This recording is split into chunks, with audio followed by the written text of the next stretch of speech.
Salam sejahtera bagi kita semua. Perkenalkan, saya Nelvina Sigiro dari kelas 63313C dengan NIM 6320413. Saya akan mempresentasikan tugas karakter building pertemuan 11 dengan judul makalah Isu Korupsi di Indonesia.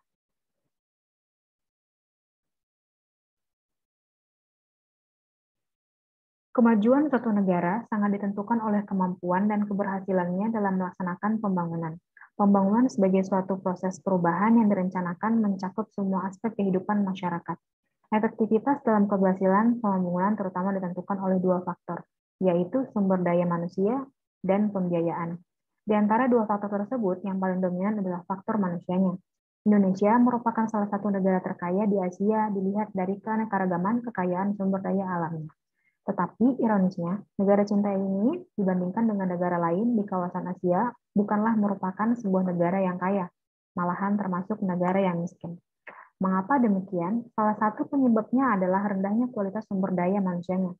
Kualitas tersebut bukan hanya dari segi pengetahuan atau intelektualnya, tapi juga menyangkut kualitas moral dan kepribadiannya. Rapuhnya moral dan rendahnya tingkat kejujuran dari aparat penyelenggara dengan menyebabkan terjadinya korupsi.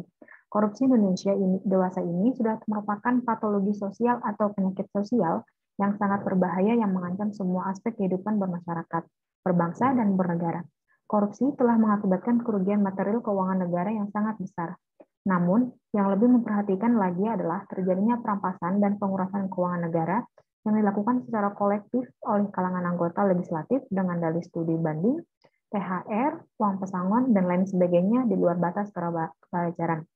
Bentuk perampasan penguasaan keuangan negara demikian terjadi hampir di seluruh wilayah tanah air. Hal itu merupakan cerminan rendahnya moralitas dan rasa malu, sehingga yang menonjol adalah sikap kerakusan. Cerita panjang tentang korupsi Indonesia telah dimulai bahkan sebelum Indonesia merdeka. Pada masa kerajaan, korupsi telah banyak terjadi. Biasanya karena motif perebutan kekuasaan. Bahkan, sejarah menyebutkan bahwa runtuhnya kerajaan-kerajaan besar di Indonesia seperti Sriwijaya dan Singasari dilatar belakangi oleh korupsi. Pada masa itu, masyarakat belum mengenal korupsi. Korupsi didominasi oleh kalangan raja dan sultan dari kerajaan tertentu dan lingkupnya belum menyebar ke keluar kerajaan. Pada masa penjajahan, korupsi juga merajalela. Tidak hanya korupsi oleh sultan-sultan kerajaan, korupsi juga dilakukan oleh pejabat-pejabat pemerintah Portugis dan Belanda yang saat itu menduduki kekuasaan di Indonesia. Pada masa itu, pejabat-pejabat penjajah mengkorup keuangan invasi pemerintahan. Pada masa penjajahan, banyak pula raja yang menerapkan sistem upati untuk rakyat. Rakyat harus menyerahkan harta benda atau pangan dalam jumlah tertentu. Teknik tersebut ternyata juga ditiru oleh pemerintahan Belanda ketika menduduki Indonesia. Pada masa sekarang, korupsi sudah bukan hal yang baru di lingkup pemerintahan. Korupsi merupakan tindakan biasa, bahkan para pejabat beramai-ramai melakukan korupsi untuk memperkaya diri. Berbagai upaya hukum telah diterapkan, namun ternyata tidak mampu memberikan efek jera bagi koruptor. Korupsi memiliki banyak dampak negatif, misalnya pada dampak demokrasi. Dampak akibat korupsi bagi negara yang utama adalah bidang demokrasi.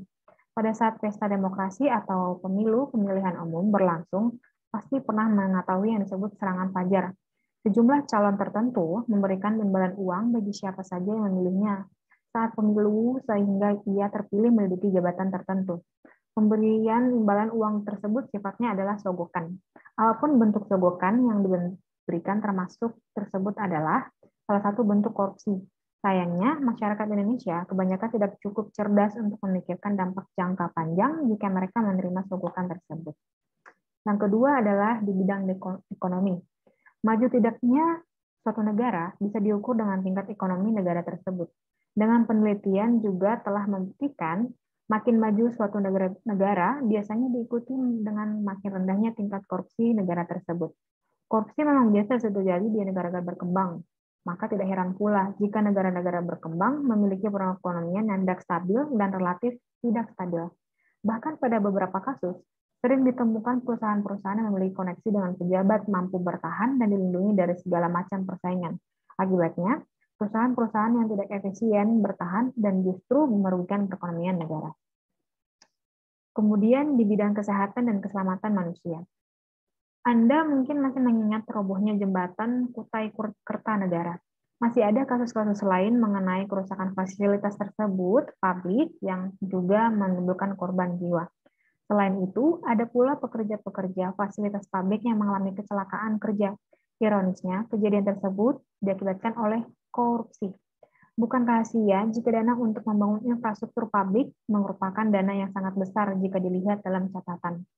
Nyatanya, saat dana tersebut melewati para pejabat-pejabat pemerintahan, dana tersebut mengalami pangkas sana-sini, sehingga dalam pengerjaan infrastruktur tersebut menjadi minim keselamatan.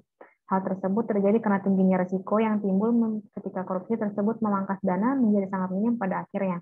Keselamatan para pekerja dipertaruhkan ketika berbagai bahan infrastruktur tidak memenuhi standar keselamatan karena minimnya dana.